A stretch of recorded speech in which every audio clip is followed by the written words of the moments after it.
Praise the Lord. ஆண்டவருக்கு மகிமை. இந்த காலையில் உங்களை சந்திக்கிறது ரொம்ப சந்தோஷம். இயேசுவின் நாமத்தில் உங்களை வாழ்த்துகிறேன். 1 கொரிந்தியர் 9ஆம் அதிகாரத்திலே 25வது வசனம், பந்தயத்திற்கு போராடுகிற யாவரும் எல்லாவற்றிலேயும் இச்சையடக்கமாய் இருப்பார்கள். இந்த வார்த்தையை கவனியுங்கள். பந்தயத்திற்கு போராடுகிற யாவரும் எல்லாவற்றிலேயும் இச்சையடக்கமாய் இருப்பார்கள். கர்த்தருக்கு மகிமை உண்டாவதாக. ஆண்டவருடைய வார்த்தை இது. கர்த்தர் இந்த வார்த்தையை நமக்கு வேதத்தில் எழுதி வச்சிருக்கிறாரு.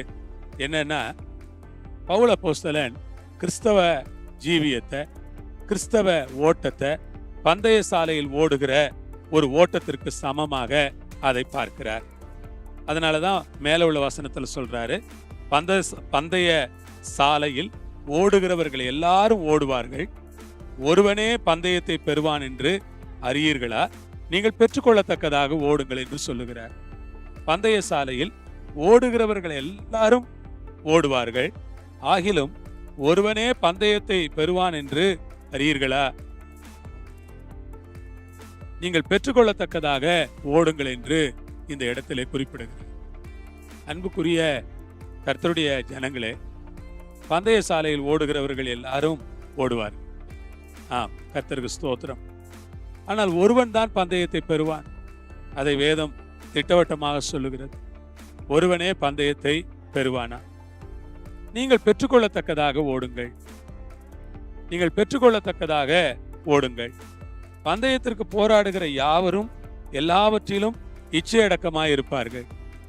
பந்தயத்திற்கு போராடுகிற யாவரும் எல்லாவற்றிலேயும் இச்சையடக்கமாய் இருப்பார்கள். இப்போ பந்தய சாலையில் ஓட்டத்தை பற்றி சொல்றாரு. ஒருத்தன் தான் பரிசு பெறுவான் அப்படின்னு சொல்றாரு. அடுத்து என்ன சொல்றாரு? பந்தயத்துக்கு போராடுற, அதுக்காக ப்ரிப்பேர் ஆகிற எல்லாரும், பந்தயத்திற்காக தங்களை தயார்படுத்துற எல்லாரும் எல்லாவற்றிலும் இச்சையடக்கமா இருப்பாங்க. எல்லாரும் எல்லாவற்றிலும், ஒரு காரியம் ரெண்டு காரியங்கள் அல்ல, எல்லா காரியங்களிலும் இச்சையடக்கமாக இருப்பாங்க. கர்த்தருக்கு ஸ்தோத்திரம். எல்லா காரியத்திலேயும் விசுவாசிகள், ஊழியக்காரங்க, கர்த்தருடைய பிள்ளைங்க இச்சையடக்கமா இருக்கணும். எல்லாவற்றிலும் நாம் இச்சையடக்கமா இருந்தா ஆண்டவர் பார்ப்பாரு, என் மக எல்லாவற்றிலும் இச்சையடக்கமா இருக்கிறான், ஆகவே நான் அவனுக்கு வெற்றி கொடுக்கணும்.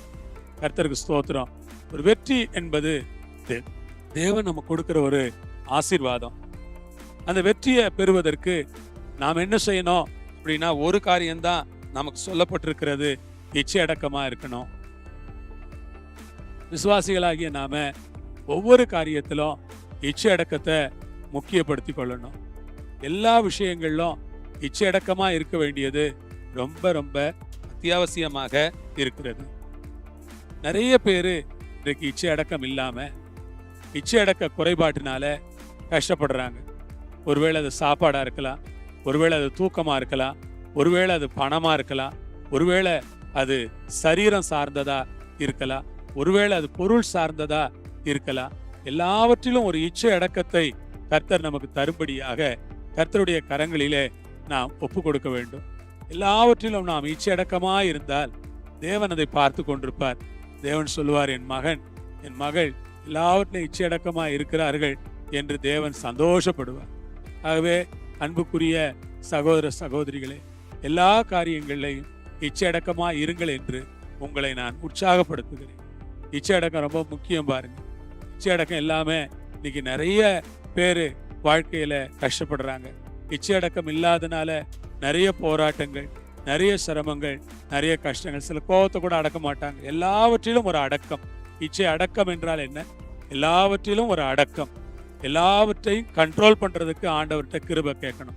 எல்லாம் என்கிட்ட கண்ட்ரோலா இருக்கணும். கோபமா இருந்தாலும் சரி, அது பேசுற வார்த்தைகளா இருந்தாலும் சரி, அல்லது நான் விரும்புகிற பொருளா இருந்தாலும் சரி, பண விஷயமா இருந்தாலும் சரி, அது என் சரீரம் சார்ந்த விஷயங்களா இருந்தாலும் சரி, எல்லாவற்றிலும் இச்சை அடக்கமா இருப்பதற்கு தேவன் தாமே நமக்கு கிருபை கொடுப்பாராக.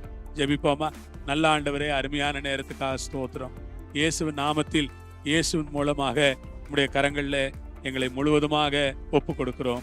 நீர்தாமே எங்களோடு கூட இருந்து எங்களை ஆசீர்வதிக்கவும் பலப்படுத்தவும் வழிநடத்த வேண்டும் என்று கேட்டுக்கொள்கிறோம்.